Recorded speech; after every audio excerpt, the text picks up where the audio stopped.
O ex-presidente Jair Bolsonaro foi denunciado pela Procuradoria-Geral da República por 5 crimes: liderança de organização criminosa armada, golpe de Estado, tentativa de abolição violenta do Estado Democrático de Direito, deterioração de patrimônio tombado e dano qualificado pela violência e grave ameaça contra o patrimônio da União. O Supremo Tribunal Federal tem agora 2 semanas para aceitar ou não a denúncia da PGR. Se aceitar, a expectativa é que o julgamento comece entre o fim de março e o início de abril. Enquanto isso, nas redes sociais, a extrema-direita já tenta esvaziar a denúncia. Os filhos Flávio e Eduardo, os deputados Nicolas Ferreira, Gustavo Gayer, Ricardo Salles e até o governador de São Paulo, Tarcísio de Freitas, saíram em defesa do ex-presidente. Além da articulação para pautar o projeto de lei que concede anistia aos golpistas, a estratégia da extrema-direita é tirar a legitimidade do Supremo Tribunal Federal e insinuar que Paulo Gonet foi colocado na PGR só para essa finalidade: colocar Bolsonaro no banco dos réus. Quinta-feira, 20 de fevereiro de 2025.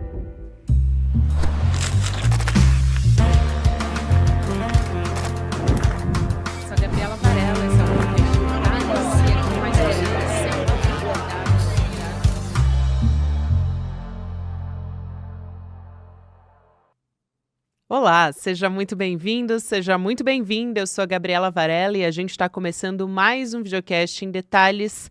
Aqui, de segunda a sexta-feira, a gente analisa uma temática, uma notícia importante do momento. Hoje eu vou conversar com o professor João César de Castro Rocha, que é nosso comentarista, nosso companheiro aqui no ICL Notícias, historiador, escritor. Professor, seja muito bem-vindo mais uma vez, sempre um prazer te receber. Olá, Gabriela, sempre uma alegria conversar com você. Segura só um minutinho, a gente já vai começar a entrevista com o Castro Rocha. Eu quero te convidar para participar com a gente no dia 25 de fevereiro, às 8 horas da noite, para uma conversa com a Juliana Dalpiva, o Marcelo Rubens Paiva e a Vera Paiva, além do Eduardo Moreira, que vão falar a respeito da história da família do ex-deputado Rubens Paiva, que foi morto durante o período da ditadura militar. A Ju também está lançando um livro a respeito dos bastidores desse crime, desse assassinato que deixou marcas na nossa história, na nossa sociedade. Então, vai ser uma conversa sobre política, uma conversa também sobre a história dessa família. O Marcelo, você deve saber, também escreveu o livro que deu origem ao filme que está concorrendo ao Oscar, o Ainda Estou Aqui. Então fica o convite para você, participa com a gente em detalhesicl.com.br, garante a sua vaga, é gratuito o evento, mas você precisa se inscrever para participar. Então vem com a gente, fica o convite e agora sim a gente começa a nossa entrevista. Vamos começar então falando sobre a estratégia que a extrema-direita está tentando utilizar nesse contexto de denúncia da PGR contra o Bolsonaro e outros participantes, outros arquitetos do golpe, vamos colocar dessa maneira. Eu vou trazer também manifestações de apoio a Bolsonaro e, conforme o senhor foi precisando também, eu pesquiso aqui. Mas o que eu quero entender é qual é o movimento que o senhor está observando agora na extrema-direita, qual está sendo a estratégia desse bloco para tentar esvaziar a importância dessa denúncia. Gabriela, você leu minha mente. Eu queria muito responder a uma pergunta desse tipo. Eu acho que as primeiras horas foram fundamentais porque elas já permitem que nós identifiquemos uma estratégia de dupla face, mas que termina tendo um só rosto. E essa dupla face e esse rosto significa dizer que a extrema-direita está caindo numa armadilha involuntária. Vamos lá. Parece possível identificar 2 direções na defesa, na tentativa de defender o Bolsonaro. Em primeiro lugar, a hiperpolitização da denúncia da Procuradoria-Geral da República. Parece que nós esquecemos que essa denúncia levou pelo menos 18 meses para ser feita. Não houve nenhum assolamento, não houve nenhum laivo de lava-jatismo. É uma denúncia de 272 páginas que estabelece uma linha cronológica muito firme entre junho de 2021 e o 8 de janeiro de 2023, que apresenta um conjunto de evidências materialmente sólido, com indícios de autoria que são bastante convincentes. A politização, a hiperpolitização da denúncia, pretende esvaziar a denúncia deste conteúdo para unicamente concentrar-se no que seria, então, o sistema atacando a direita. E, portanto, primeira estratégia, hiperpolitizar a denúncia com a finalidade de esvaziar o seu conteúdo material. Primeiro passo. Segundo passo, e eles são correlatos. O segundo passo é a tentativa de internacionalização dos resultados da denúncia. Já começa um movimento da extrema-direita, tanto no sentido de tentar cooptar agentes da administração Trump para uma possível defesa de Bolsonaro em caso de sua condenação, como de maneira mais específica e precisa. No dia mesmo em que a denúncia foi apresentada, abriu-se em Tampa, na Flórida, um processo contra o ministro Alexandre de Moraes por duas companhias. Uma companhia do Trump e a Rumble, essa plataforma que tenta rivalizar com o YouTube. Então, perceba, Gabriela, de um lado, a hiperpolitização da denúncia para ocultar o mérito da matéria da própria denúncia. De outro lado, a internacionalização do seu efeito. Agora, Gabriela, por que isso é uma armadilha? Porque, veja, o eixo argumentativo das 272 páginas é que o golpe tinha duas características principais. Em primeiro lugar, o que na página 4 do documento é chamado de auxílio moral, isto é, a criação de um gigantesco e poderoso ecossistema de desinformação que terminou gerando uma dissonância cognitiva coletiva, que é o que permitiu que as pessoas ficassem diante de quartéis e depois depredassem a sede dos três poderes, e, de outro lado, a tentativa de internacionalizar o processo eleitoral brasileiro, e para isto é utilizada a reunião de Bolsonaro com os embaixadores. Involuntariamente, a reação da extrema-direita confirma o próprio conteúdo do relatório. Professor, eu vou aproveitar aqui que o senhor citou essa história do processo contra o Alexandre de Moraes nos Estados Unidos por uma empresa do Trump e também uma outra que tenta rivalizar com o YouTube, também para falar sobre essa história que é capitaneada principalmente pela família Bolsonaro de tentar cooptar os agentes da administração Trump para uma defesa dessa história, né? Um pouco do comportamento dos filhos do Jair Bolsonaro, né? Conforme o esperado, claro, eles se manifestaram publicamente contra essa denúncia da PGR. O Flávio Bolsonaro, dizendo que não tem prova contra o Bolsonaro, e o Eduardo chamou de golpe de Estado da Disney. É até curioso aqui, o senhor vai poder comentar bem a respeito disso, mas ele publicou uma foto do pai com a orelha do Mickey, dizendo: se Jair Bolsonaro realmente tentou dar um golpe de Estado quando ele estava em Orlando, então os Estados Unidos foram cúmplices desse ditador sanguinário. E aí ele até usa, assim, uma expressão completamente errada, assim, attempted to do a coup d'etat, enfim, ele assassinou também o inglês aqui, usou um inglês macarrônico também para fazer esse tweet. Mas aqui só para dar um exemplo de como eles estão se posicionando, né? Quando a gente olha também para a delação do Mauro Cid, que está vindo à tona, o ex-ajudante de ordens de Bolsonaro, ele diz que o Flávio e o Eduardo, eles discordavam sobre qual deveria ser a reação do Jair depois de derrotado, né, nas eleições de 22. O Eduardo, ele apoiava o golpe, isso segundo o Cid, tá? O Eduardo apoiava o golpe e o Flávio, ele era contra. E normalmente eles até se posicionam em bloco publicamente, mas a gente sabe que tem muitas questões ali, racha, briga interna na família, briga com outros políticos também. Mas sobre essa estratégia de recorrer aos Estados Unidos, eu queria te ouvir sobre como a família Bolsonaro deve se posicionar daqui para frente. Vamos lá então, Gabi, há várias questões, vamos uma a uma. Em primeiro lugar, quando Flávio Bolsonaro diz que a denúncia da Procuradoria-Geral da República não apresenta um número suficiente de provas, é de duvidar que ele de fato tenha o título de bacharel de Direito. Porque isso eu aprendi, quero aqui fazer o registro público, com um amigo e um autor que eu muito admiro, aliás, uma pessoa boa para conversar com você, Gabriela, que é o Rubens Casara, que é um juiz de direito e um autor que eu muito admiro. O Rubens Casara chamou atenção para um fato fundamental. Quando um procurador apresenta uma denúncia, naturalmente, Gabriela, ele não arrola o conjunto integral das provas. A análise das provas, a análise pericial, a análise documental, a análise técnica das provas, é a matéria do julgamento. E a tarefa da defesa do Jair Messias, do ex-presidente Jair Messias Bolsonaro, será tentar invalidar as provas apresentadas pela Procuradoria. Isso é o devido processo legal. Numa denúncia, o que o procurador faz, agora é o Procurador-Geral da República, poderia ser um procurador de Estado. O que o procurador faz é apresentar para o juiz um conjunto suficientemente convincente de indícios de autoria e de materialidade do crime para que o juiz decida se recebe ou não a acusação. Veja, o Superior Tribunal Federal tem toda a prerrogativa jurídica de analisar as 272 páginas do Procurador-Geral da República e dizer: não recebemos esta denúncia porque não identificamos materialidade ou indício de autoria suficientemente sólidos para receber a denúncia.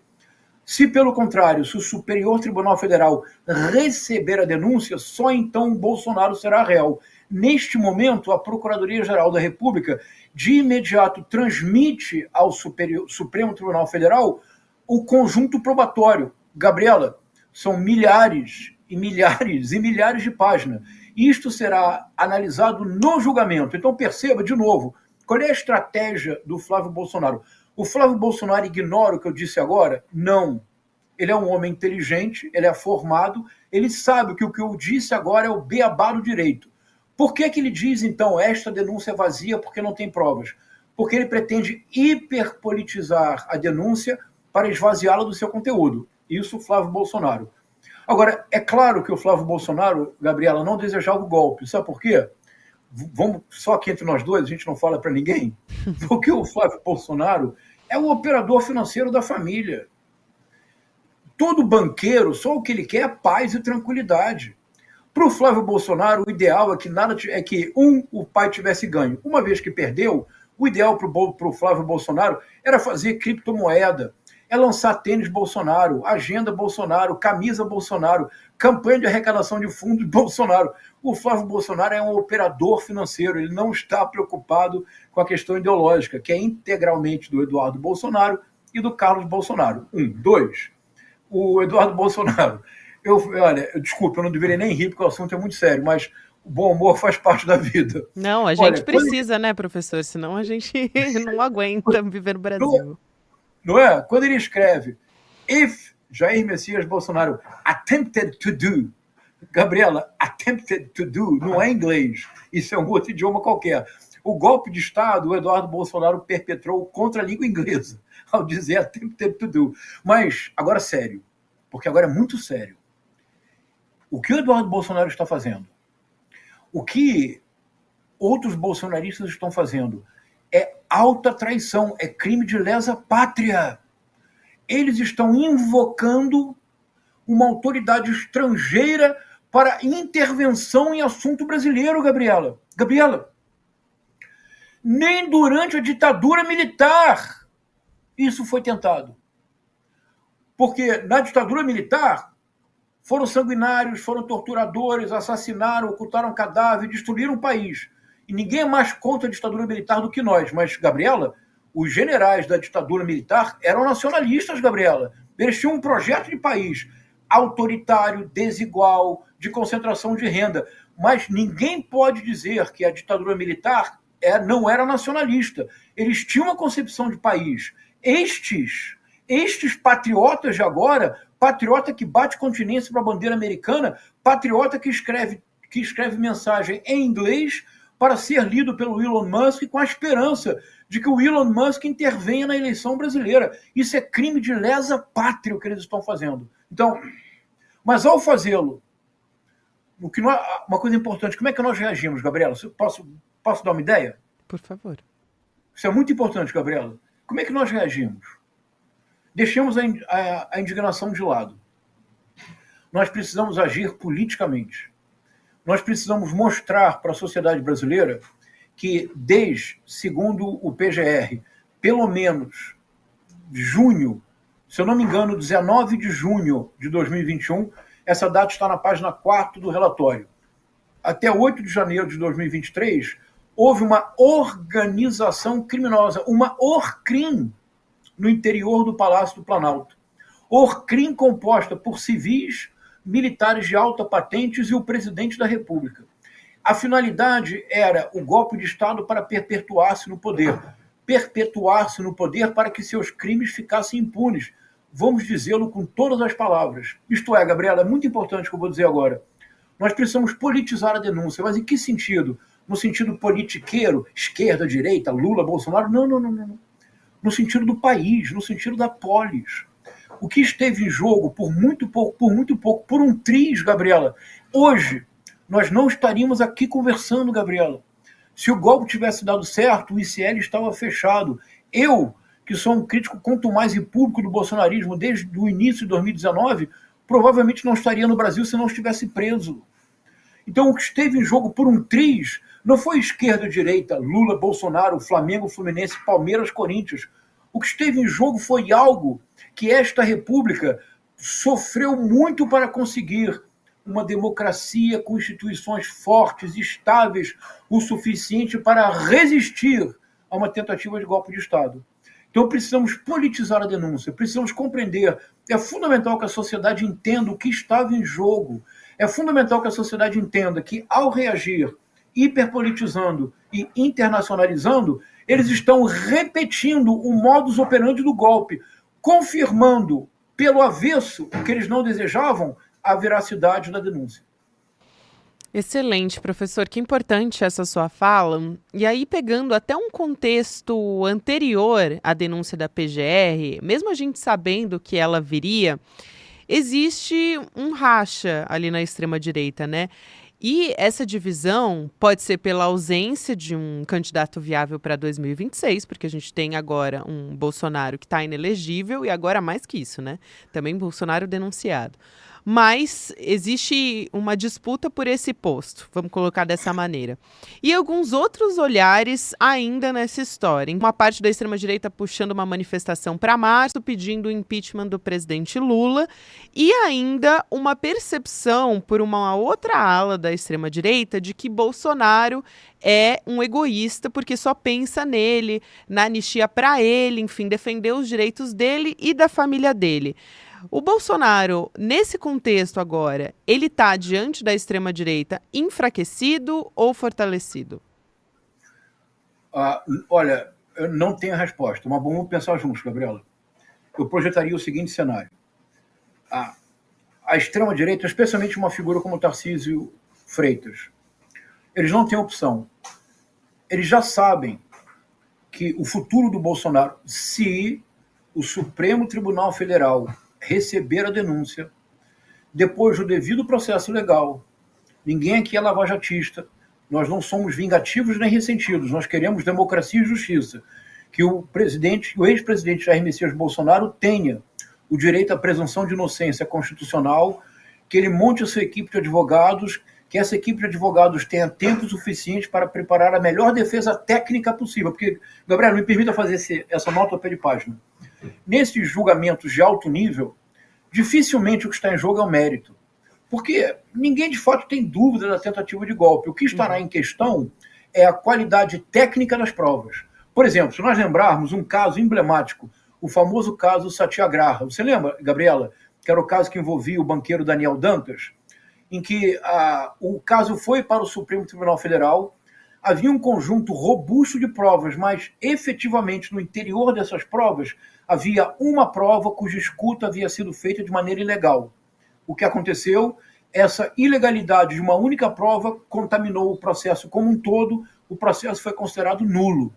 Nesses julgamentos de alto nível, o que está em jogo de fato é o caráter técnico na análise das provas que serão apresentadas.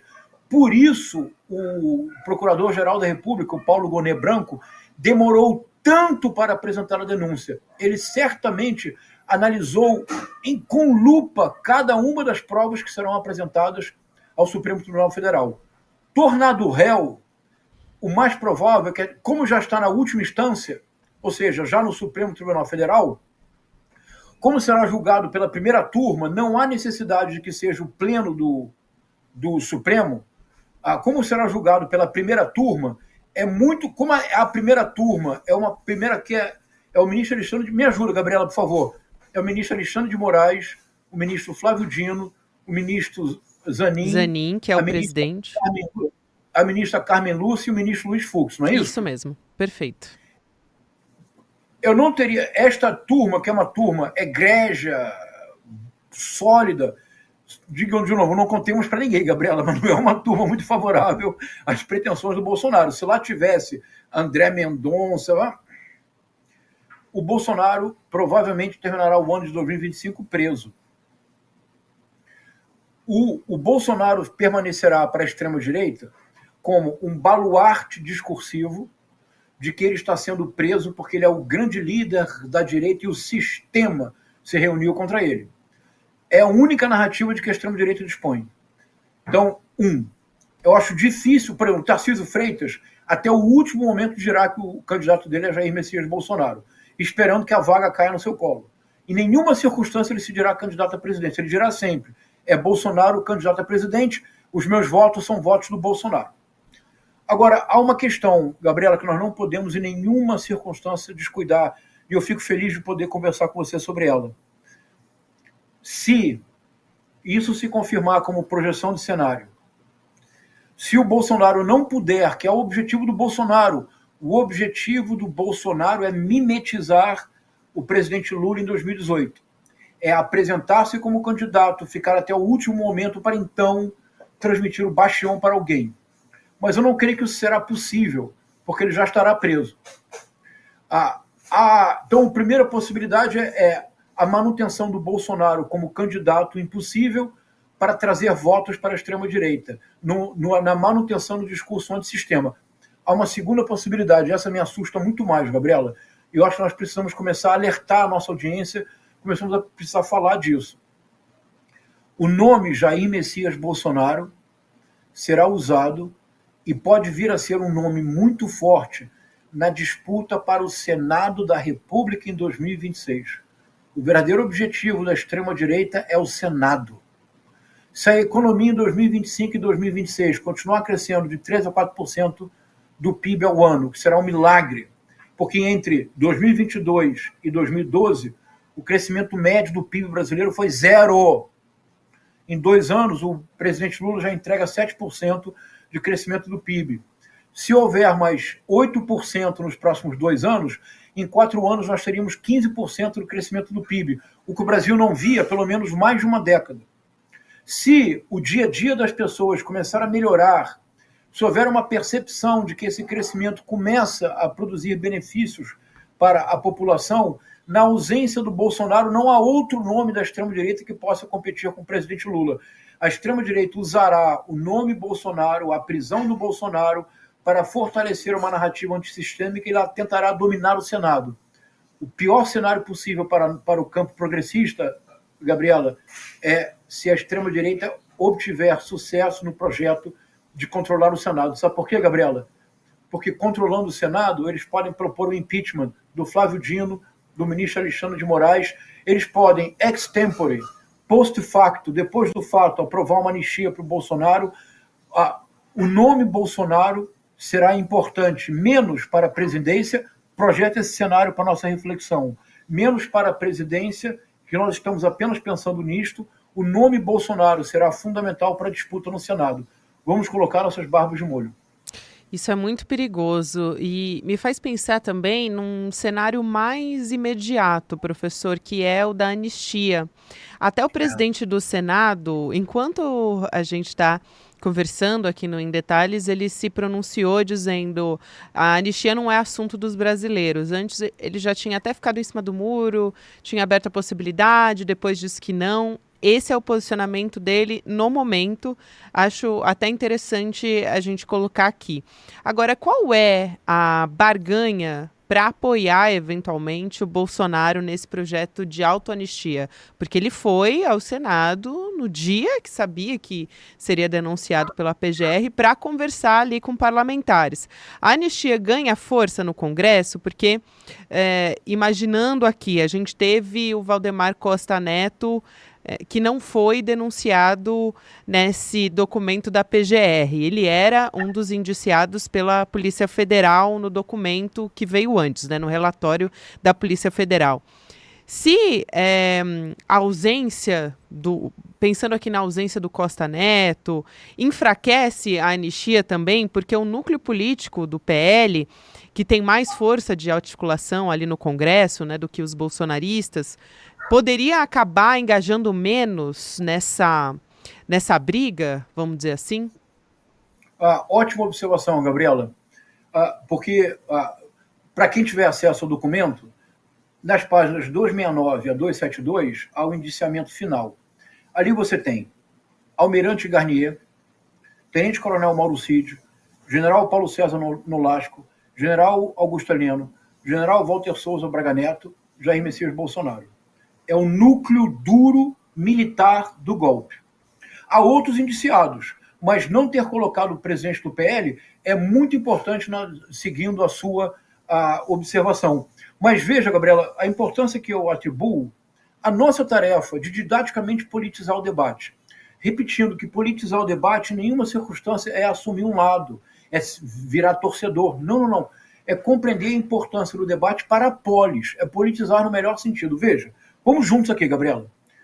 Quando é que você pode, tecnicamente, solicitar anistia? É quando alguém comete um crime, é julgado e condenado, então pode ser anistiado, não é isso? Ora, eu não posso propor uma anistia para Gabriela Varela. Você não cometeu crime algum, Gabriela.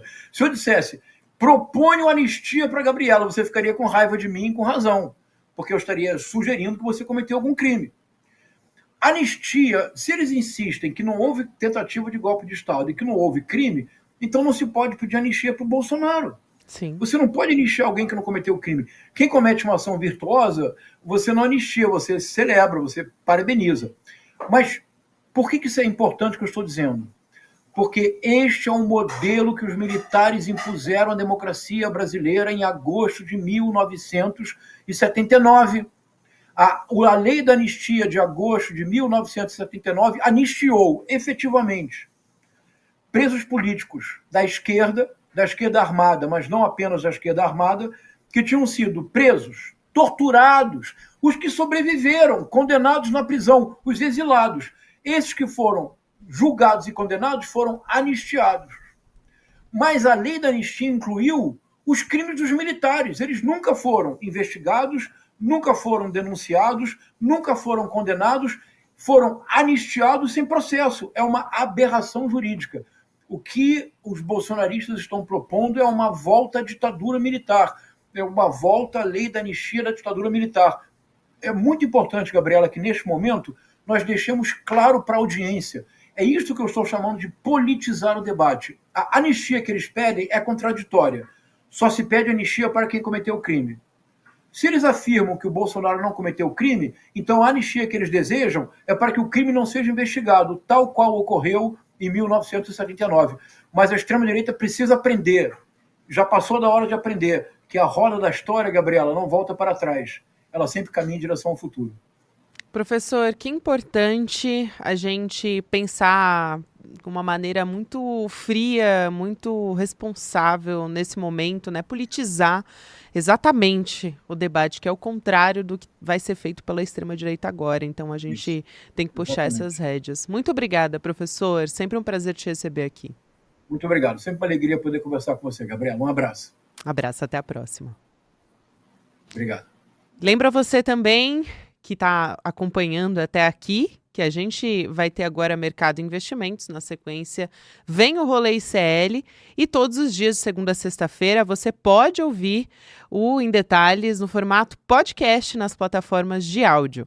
A gente volta em breve. Tchau, tchau. Já imaginou ver o seu pai ou sua mãe sair de casa e nunca mais voltar? Essa é a realidade de milhares de pessoas que moram nas zonas periféricas e pobres do Brasil, mas foi também a realidade de várias famílias durante o regime militar. E uma dessas histórias chocou o Brasil e hoje está passando a ser conhecida no Brasil e do mundo através das telas do cinema, pelo filme Ainda Estou Aqui. Marcelo Rubens Paiva e Vera Paiva viram seu pai, o deputado Rubens Paiva, sair pela porta de casa e nunca mais voltar.